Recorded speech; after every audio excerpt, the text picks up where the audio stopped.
All right. Acts 16. So I want to show you a map.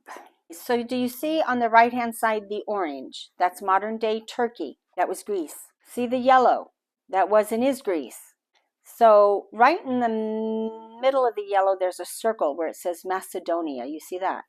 Below Macedonia, to the right of it actually, you're going to see Philippi, you're going to see Amphilos, and you're going to see Thessalonica. You're going to see Berea. We're talking there. But you understand little Israel over here. You've got, where was Paul, Shaul from? See that pink island there, Cyprus? He was from Cyprus.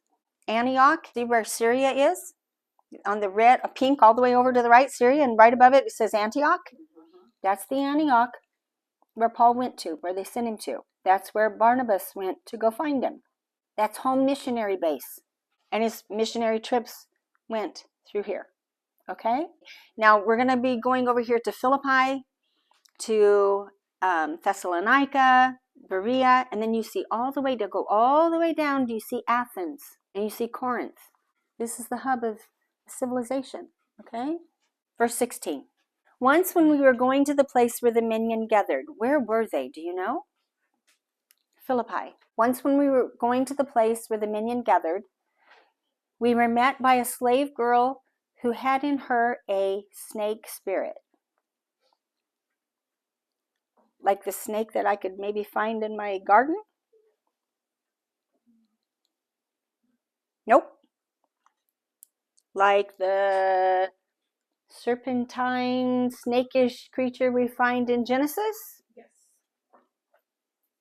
Yep. That enabled her to predict the future. What? See, I told you there's heavenly beings, right? There's heavenly beings we don't know a whole lot about. But see, those heavenly beings have power.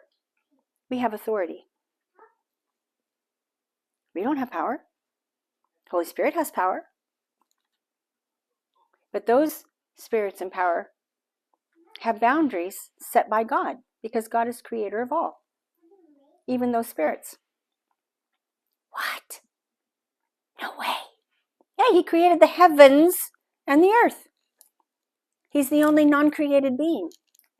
If he's the only non-created being, and he's the master and creator, therefore he created everything. Everything. He's the giver of life. He's the giver of death. Oh. From him, through him, to him, for him, everything. I'm going to show you a picture of some things here. That be a real thing or just a picture? Python was a guardian snake at Delphi, standing for chaos in Greek mythology. We don't read about Greek mythology. Greek mythology is false. Is it? I don't equate it to God. No. Do I give it the same value as Bible? No. Is it real? Yeah. They believed in these gods. Otherwise, why would he say you have no other gods before me? Hello. I'm not going to. Oh, no, they don't exist. Heavenly beings. Okay? Python was depicted as a large snake-like beast, symbolizing mystery. The oracle of Delphi. An oracle is one, it's like, well, we say seer and prophet. Only God's seer and prophets are real seer and prophets. Everybody else is a false one, because it comes from spirit beings, not God. You follow me? Okay. And remember Balaam? He also heard God. And he knew, I can't cross that. I can't go beyond what he said, because he is the God of gods. Okay? So we have to be real and not be ignorant. Okay? Oh, well, because, when I grew up, no, there are no other gods. No, don't study mythology. No, don't do this. No. Really? I don't think they read where we're going, because Paul knew about them. That's where we're going to go today, okay? I want to also show you picture depictions of foreign gods, little g. And there's a reason for this. Are the heavenly beings in our image? Are we in their image?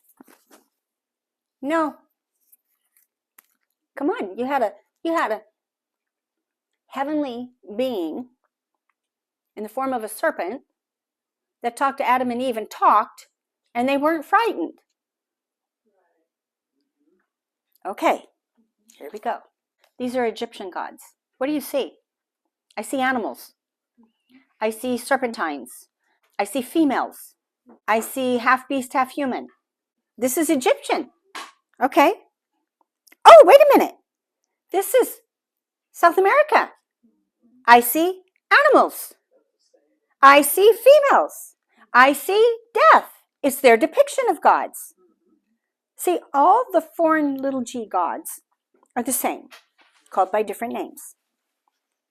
Jesus, Jesus, Yeshua. We call him different names by our languages and culture. Okay. But he is Yeshua, God of salvation. God's my salvation, right? Okay. I see the same thing. Do you see the same thing? I see the same thing. How about this one? Indian. I see the same thing. Let's not be ignorant. Every culture, there are the similarities. If you read Greek mythology and you read some Norse mythology and you read Roman mythology, you're going to see a lot of similarities. Do you know that they uncovered the real Troas and Troy? You mean that's not just it's just a story and a made-up, it's not real? Actually, it was. And Troy happened, Moses was around at the same time as Troy. Let's not be ignorant. Be ready to talk to people, be able to have conversations. And I'll show you why that's important. We're going to get there. All right, let me move on. She earned a lot of money for her owners by telling fortunes.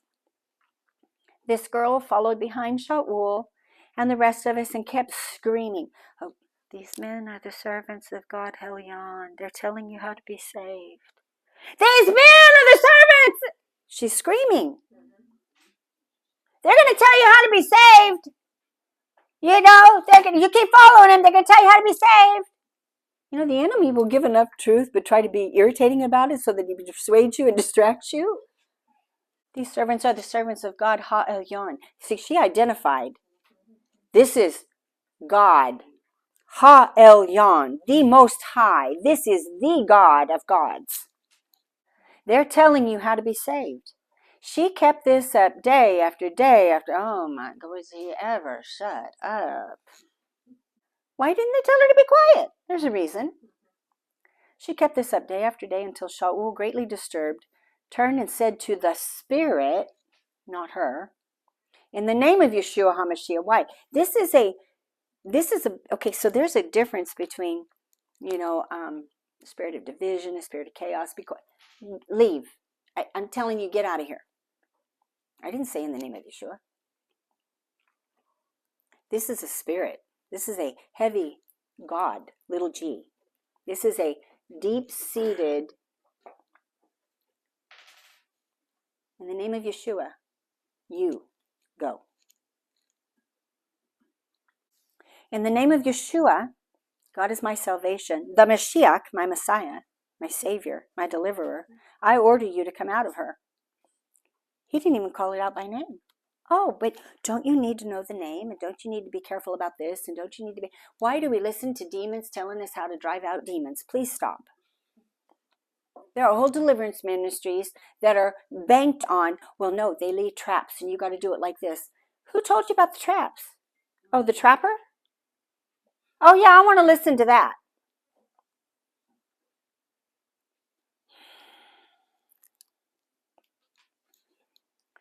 And the spirit did come out. Oh, well, probably left a remnant, left a trap door. You got to be careful. Might have left an underling. No, it came out. Don't play his games. At that very moment.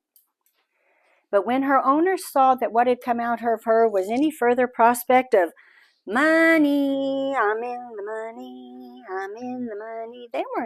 they could have cared less about this girl. They could have cared less about the torment. They didn't care about her. They wanted money. She was profit. She was their they owned her. She was their property. When they saw that there was no any further prospect of profit for them, it was just not there. They seized Shaul, Paul, and Silas, or Sila, and they dragged them to the market square to face the authorities. Bringing them to the judges, they said, "These men are causing a lot of trouble in our city since they are Jews, and what they're doing is advocating customs that are against the law for us to accept or practice since we are Romans." Stop. You know the funny thing about Rome? Rome is a conqueror.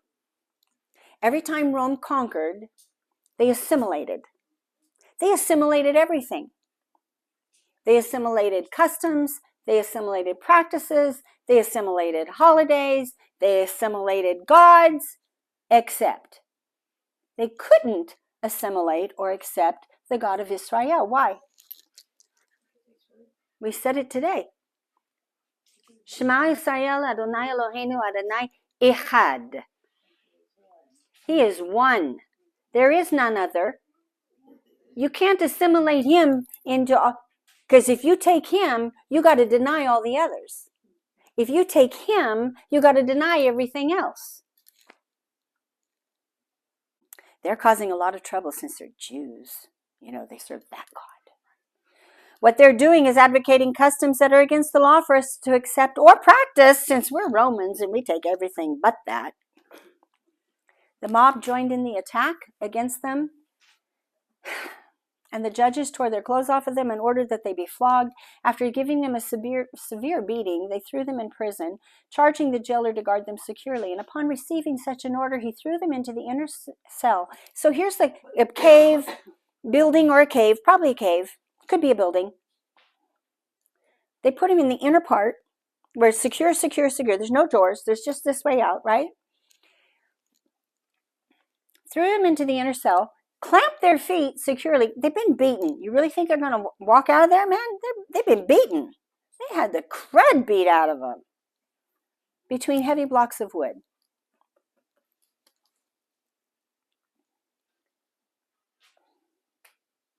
Yet I will rejoice in the Lord. Yet I will rejoice. Yet I will rejoice in the Lord. Yet I will rejoice.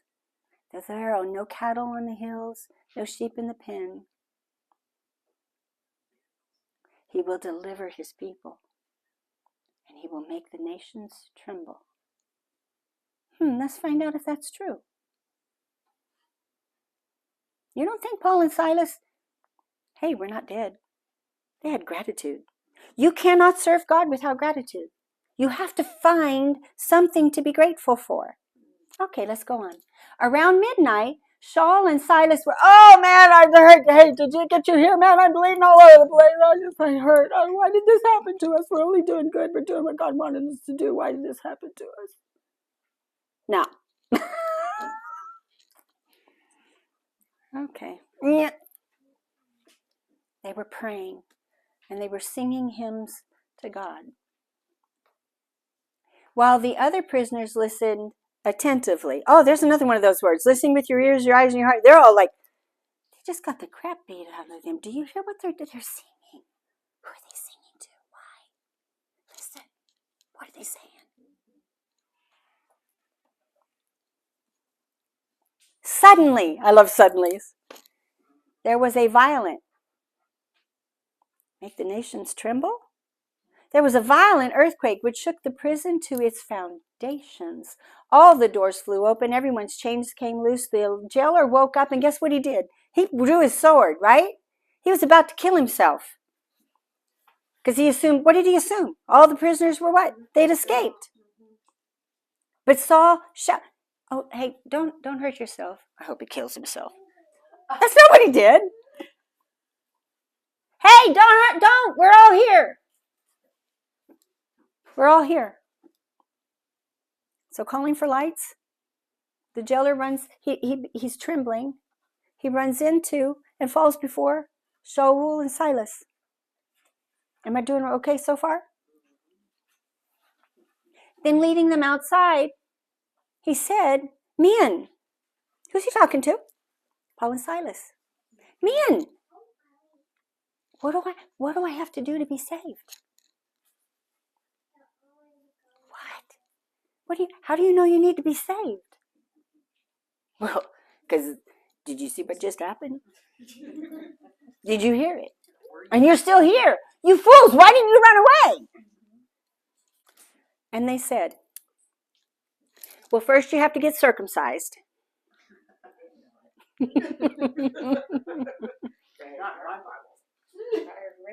I think we had that last week, right? Believe. Trust. Have faith.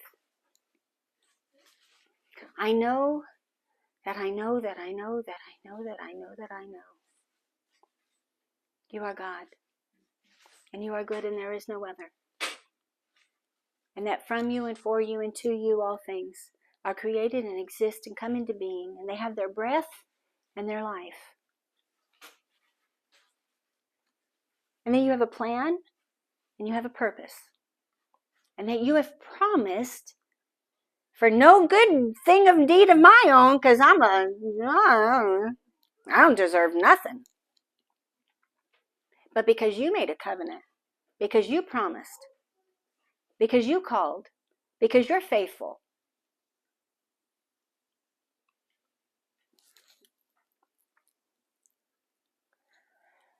Trust in the Lord Yeshua. God is your salvation, and you will be saved, you and your household. Whereupon, wait a minute, is that right? Yep. Whereupon they told him and everyone in his household the message about the Lord. Remember, it's after midnight. It's the middle of the night. And they're having a prayer meeting. Well, no, it's not a prayer meeting. They're having let me tell you about God. Let me tell you about Yeshua meeting. Then even at that late hour, I'd say really early in the morning, the jailer took them and washed off their wounds, and without delay, he and all his people were immersed. Remember, there's a river there, because, the ocean's there too. Let me tell you, you ain't getting in the water with open wounds and salt water. It was a river. Living water. It's moving. Okay. And after that, he brought them into his house and set food in front of them, and he and his entire household celebrated their having come to trust in God. He took them out of the inner pit where they were beaten and shackled and prisoners, cleaned their wounds, submitted to their God, now his God, brought them into his home, the inner portion of his home. See, where you eat is where the center of your family is. That's your center of your life. Everything is around celebration and food. Everything we do, every celebration we have involves food. Even the offerings in the temple, we read, you don't come to God empty-handed. You bring food. It's relationship. And he serves them. And they celebrated their having come to trust in God. See, I think the jailer was pagan. He's not Jewish. He's pagan. He's never even, he doesn't even know the Jewish ways. He's pagan. They're celebrating. They're coming to trust in God. The next morning, see that whole area there, Greece, that's pagan. Okay, that's pagan. The next morning, the judges sent police officers with the order, release those men. And the jailer told Shaul, the judges have sent word to release both of you. So come on out and go on your way in peace. Well, but Shaul said to the officers, after flogging us in public, after we haven't been and convicting us, when we haven't been convicted of any crime, you flogged us without any conviction. And by the way, we're Roman citizens. Then you throw us in prison. Now you want to get rid of us secretly? I don't think so. Nothing doing. You come and escort us out yourselves. The chutzpah. The officers reported these words to the judges, who became frightened when they heard that they were. They're what? They're what? They're Roman citizens? Oh, crap. We're in deep doo-doo. They came and see, there's a certain thing about citizenship. You have certain rights and privileges that non-citizens do not. I wish we'd get that straight in this country. Also, in the kingdom of God, you have certain rights and privileges that don't belong to anyone else. Don't cast your pearls before swine. So the officers reported these words, and they became frightened when they heard that they were Roman citizens. They came and apologized to them, and then after escorting them, they didn't just send them out the way. They're humbly there. Oh, thank you. Oh, have a safe trip. Okay? Kiss and mwah. Requested them to leave the city. They can't demand. They're Roman citizens. From the prison, they went to Lydia's house. Oh, back to Lydia. And after seeing and encouraging the brothers, they departed. Okay. After passing through Amphipolis and Apollonia, remember those I showed you that on the coast of Greece, okay? Saul and Silas came to Thessalonica. I showed you that there. There was a synagogue there. See, in the bigger cities, you're going to have Jewish synagogues. Okay? And even in America, not every small town is going to have a synagogue, but a big city is going to have a synagogue. According to his usual practice. Oh, that's got to be a misprint. Certainly that's not correct. We're in Acts 17, for heaven's sakes. They started a whole new church on Sunday. According to his usual practice, Saul went in, and on 3 Shabbats, he Shabbated. Oh, he gave them drashes. What? Teachings. Let's reason this together from the Tanakh. Oh, but wait a minute. That's been done away with. Explaining and proving that Messiah had to suffer and rise again from the dead, and that this Yeshua, whom I'm proclaiming to you, is the Messiah, Mashiach. Some of the Jews were persuaded and threw in their lot with Shaul and Silas, as did a great many of the Greek men who were God-fearers, not proselytes, not converts, God-fearers. I've talked about that before. And not a few of the leading women. Women had status. Women had rights. But the unbelieving Jews grew jealous. So they got together some vicious men from the riffraff hanging around the market square, collected a crowd, and started a riot in the city. Sounds like what we've been happening here in America. And, there's a whole bunch of riffraff in D.C. Moving on.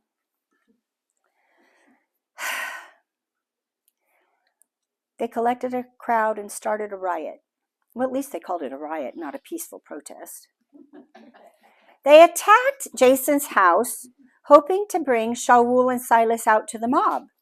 Because, we get loud enough and strong enough, you're going to give in to our demands. No. But when they didn't find them, they dragged Jason and some other brothers before the city authorities and shouted, Jason, so he's one of the new believers. Okay. These men who have turned the whole world upside down have come here too, and Jason has let them stay in his house. All of them are defying the decrees. Their argument has changed. You'll find that with the enemy, their arguments change.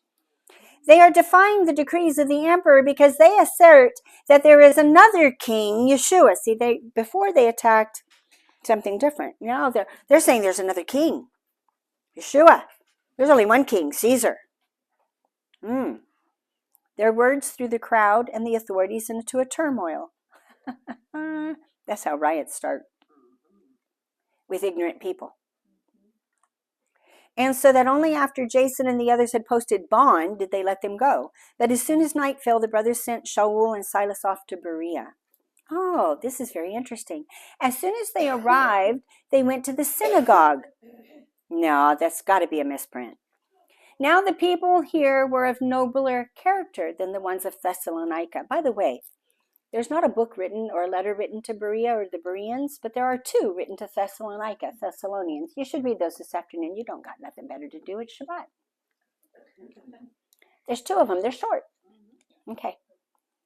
They eagerly welcomed the message, checking the Tanakh every day to see if the things Shaul were saying were true?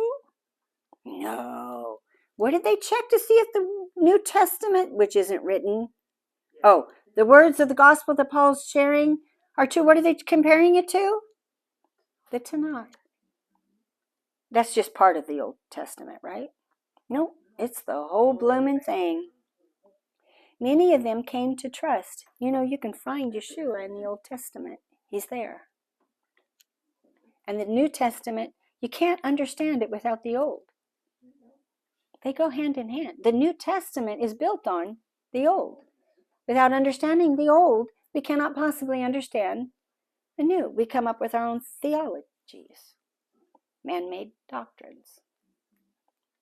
Why? Because we discarded our foundation, our roots. The truth. We're like the hippies and flower children. Oh, we're free.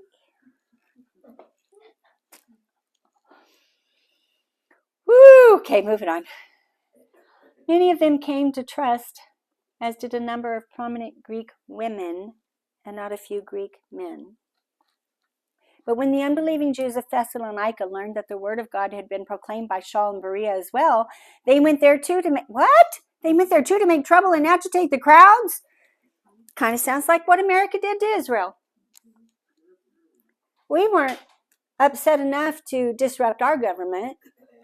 We also funded and went over to die to throw out of power that government. Same thing, nothing new under the sun. Nothing new under the sun. We need to be wise. We need to study. We need to see these things. We need to stop playing up here and start looking at what's going on down here. Okay.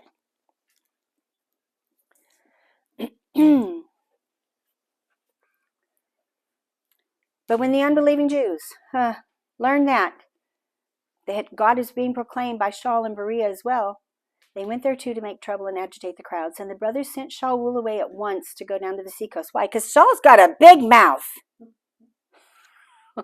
And he ain't afraid to use it. And while Silas and Timothy stayed behind. Why? Their work isn't done. They can still work. They can still do.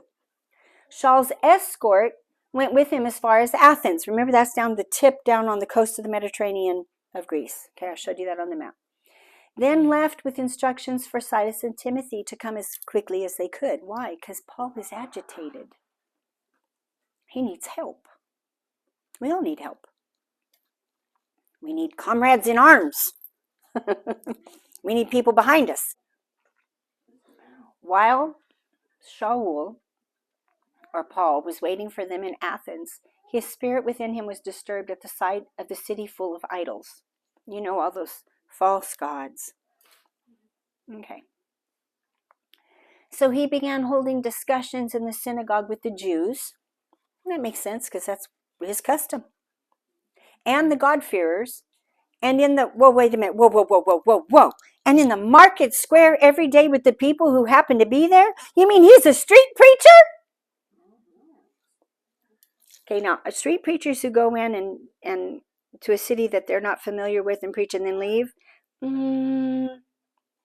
he's staying here. He's investing here. He's not going anywhere.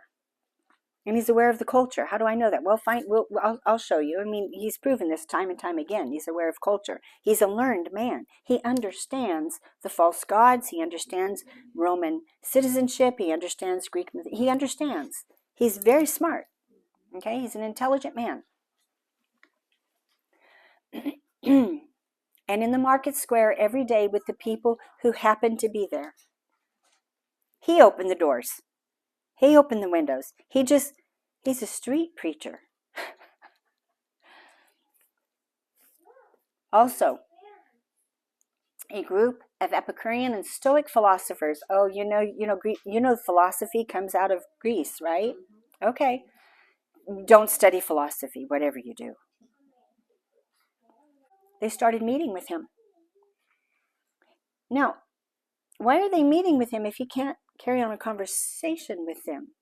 They've got to be able to see him as an equal, as a learned man. Do you understand what I'm saying? Okay. What is this babbler trying to say?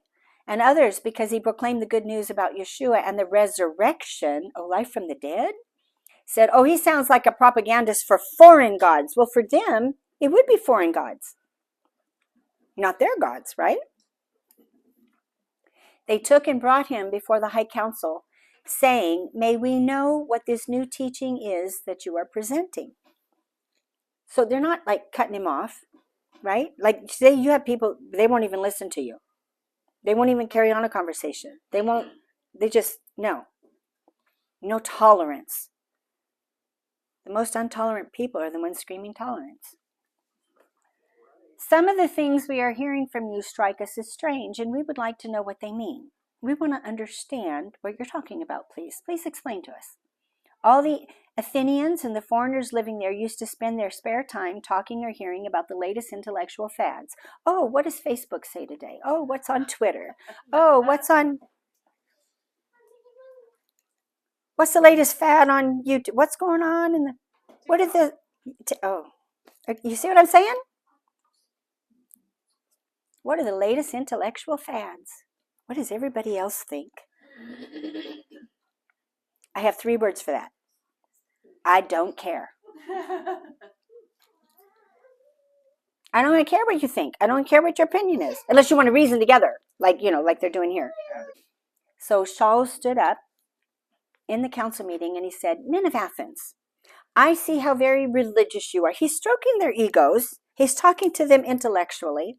For as I was walking around looking at your shrines, I even found an altar which had been inscribed to an unknown God. You know, when I was in Rome, in the there is one. It says also there, to the unknown God.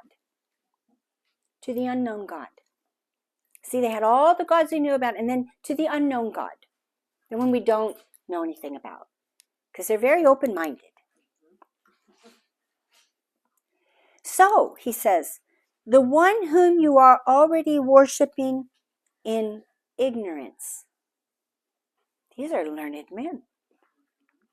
The one you're already worshiping, that you don't know anything about, you're ignorant of him, because you don't know his name, you don't know who he is. This is the one that this is the one I'm proclaiming to you.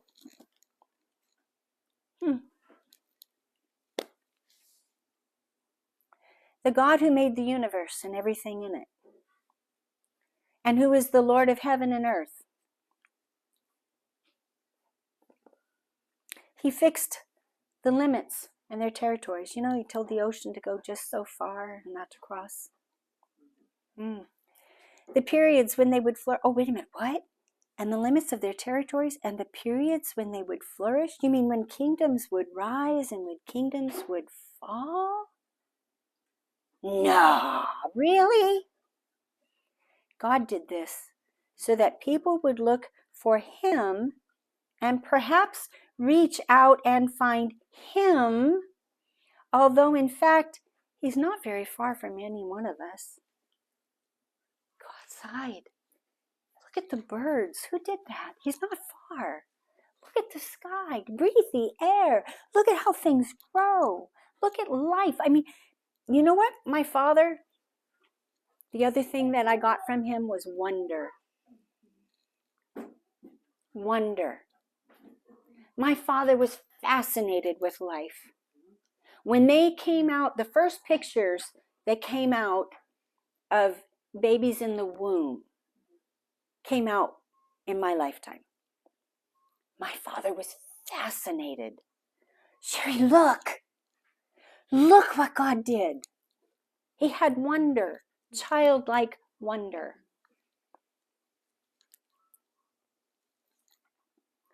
For in him, this unknown God, we live and move and exist. Indeed, as some of the poets among you have said, we are actually his children. Now he's drawing on their understand. He's going to relate to them with something they understand. So since we are his children, according to you, okay, of God, we shouldn't suppose that God's essence, isn't that interesting? God's essence. He may show up in this form, he may show up in this, he may show up as Yeshua, he may show up as the Ruach, he may show up as he may show up as a cloud, as a pillar, but his essence is the same.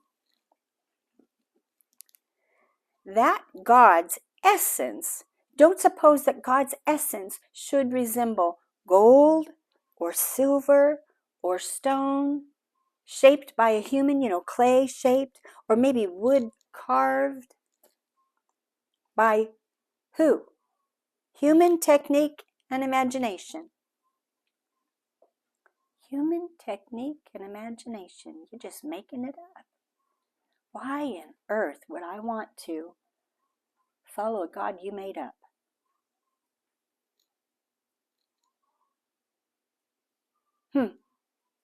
In the past, this is key right here. This is so important. In the past, God overlooks such ignorance. In other words, in the past, God overlooked your ignorance. What? But now, what did I tell you? Once you learn something, what? You are responsible. In your ignorance, God will give you grace. He'll overlook certain things. But once you learn it, he's not going to overlook it. You know. God, in the past, God overlooked such ignorance. But now he's commanding all people everywhere to what? Shuv. Turn to him from what? Their own ways. Everything not of him. That's what sins is. Anything not God. For he has set a day when he will judge the inhabited world, and to do it justly by means of a man whom he has designated, and he has given public proof of it by resurrecting this man from the dead. At the mention of resurrection of the dead, some people that's it. He had us until there. That's just too far, too much. So some people began to scoff, while others said, you know what? We want to hear more. We want to talk about this some more. We've had a little too much, which you probably have already today. You've already had a little too much because we've had a lot. And they're like, okay, we're trying to absorb this now. We've had a little too much. Let's take a break, and we'll come back and we'll do it again, or we'll reason again. We want to hear more. That's what they're saying. We want to hear more. We want to hear you again on this subject. So Shaul left the meeting, but some men stayed with him and came to trust. Why? Because I want more now. See, I know. I'm the rare one. I want more now. Although sometimes I do have to get up and kind of walk away and wait, give me a minute. Give me a minute. Let me breathe. Okay, God, it's a little bit. Give me a minute and then come back. I do that in the mornings. Sometimes he gives me something. And I'm like, whoa. And I got to get up and I got to move. I got to do something different because it's like, wow. And then I come back. Nothing wrong with that. Okay? All right. So Shaul left the meeting, but some men stayed with him and came to trust, including the high council member Dionysius. And there was also a woman. A what? A woman? A woman named Demarius. And others came to trust along with them. I don't know why we discount women, because they're in the Bible. And there's a lot of them. And there's a lot more mentioned in the New Testament than there is in the Old. So I really don't think he discarded them. You know what I'm saying? So I'm thinking, like some of these people, okay, we want to talk about this again, but no more today, okay? So, no more today. Okay, stand please. May the Lord bless and keep you. May his face and his grace shine upon you. May he lift up his countenance upon you and give you peace, and give you peace. V'yaregka Adonai v'yashmerecha. Yair Adonai panav elecha v'yihunecha. Yisai Adonai panav elecha v'yihunecha. V'yesh lemcha shalom. V'yesh lemcha shalom. Shabbat shalom.